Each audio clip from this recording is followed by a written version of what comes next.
You guys know we're live right here in New York City, Tuesday, November 15th. I am Jason McCourty, Mike Garofalo, NFL Network Insider Peter Schrager, Kyle Brandt, Jamie Erdahl will be back. That's right. So this is the last kind of segment where we're doing the intros. Welcome everybody. And we know that's her job, but she's still traveling back. She'll be in tomorrow, coming back from Munich, Germany. A long flight. That's the show. Long flight, right? She's still in the air. Still coming back. I'm supposed to be flying for 48 hours. 48 hours, yes. Circling back. It's circling Newark. Oh, yeah. Air traffic control. Until then, let's get to the lead. Love you, Jamie.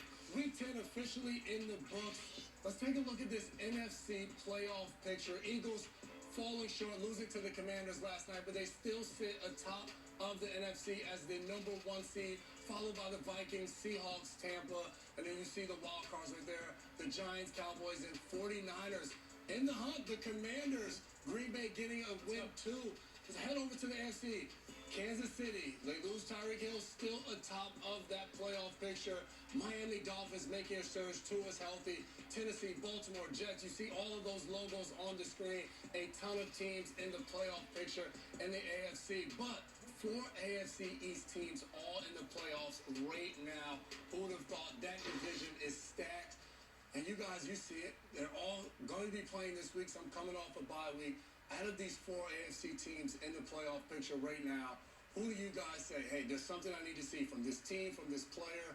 Peter, you start us off. AFC East is incredible. We said it before the season. We were like, well, one of these divisions is going to be the power division in the AFC. It's going to probably be the AFC West. But the AFC North does have the Steelers, the Ravens, the Browns, and... Good morning, football, with your host of the Fin Tank.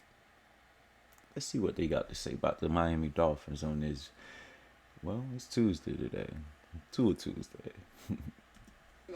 The AFC East at the playoffs for today, to reiterate your point, all 4 teams are in. So cool. All 4 teams are in. There are no other wild cards. Sorry, Bengals, you're not in. Chargers, you're not in. And yet I'm a little nervous about one team, and I'm just curious to see how this thing plays out. Josh Allen's going to be okay.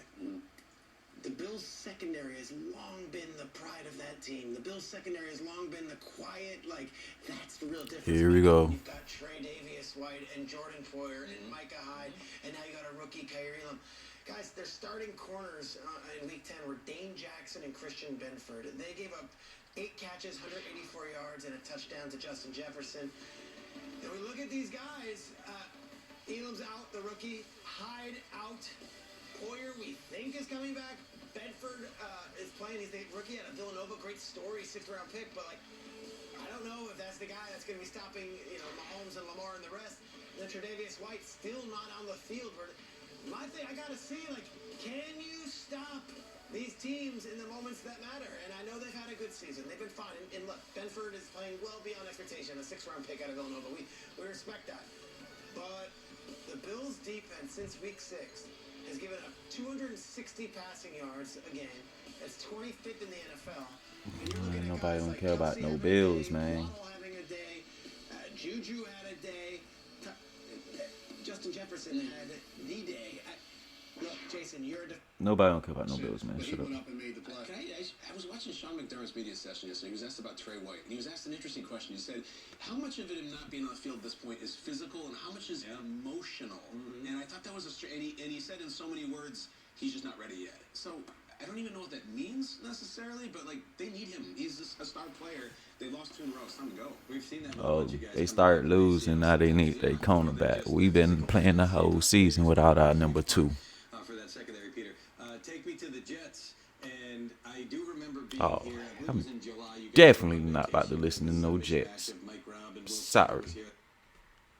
Just for various reasons couldn't get the quarterback. Zach trash. Down, and you're still worried about what's Patrick Mahomes going to. Zach is pure trash. Doesn't have a lot to work with, and it looks like young Cam Newton out there is incredible. To answer your question, Peter, how about just beat the Patriots? Can we do that? 18 straight. Just Patriots this weekend. That's it. And that brings me to my point. I want to know what we're getting from the Patriots. I remember vividly last year, we were right around the same time of year, and the Patriots had just gone away for a while, and then Peter did a segment where he goes, hey guys, knock knock, the Patriots are coming, they can't lose. Of course my boy gonna talk about the Dolphins. Time that you want to be playing your best football, and to what you just said, go on a run It's right there for you. You can go on a run, and there's a guy that can stop that run. And Bill always talks about how hard he is to defend. And I'm going to go back to Josh Allen, and I'm not going to say what everybody's saying, oh, did he regress? He needs to stop turning the ball over. Go have fun.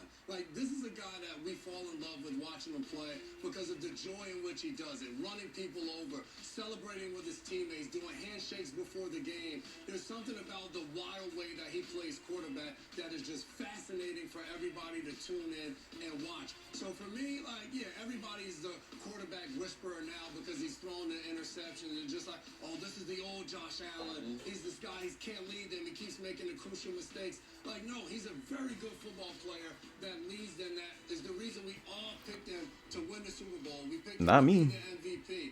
Get back to that. Talk Not going perfectly. We'll see how it shows up today. Yeah. I talked to him this afternoon. They've lost 2 in a row. Yeah. There have been some bad plays. And I'm sitting here editorially, like, wondering how I'm going to talk to him because I don't want to patronize him. Let's talk about movies and stuff. Like, there's some serious stuff going on. So I'm planning it right now, and we'll talk about it tomorrow. In the meantime, though, the Bills this weekend played Cleveland. Okay, I'm tired of hearing about the Bills. Okay, you see, they just using the Dolphins as clickbait now. Tua Tagovailoa MVP, no debate. Miami Dolphins 98% favorite to win AFC, all in the title. You would think they'd spin this clip talking about the Dolphins. No, didn't even mention them. And that's why the hate is real, and I shall remain the #1 Dolphins fan. Fins up. It's Tua time, baby.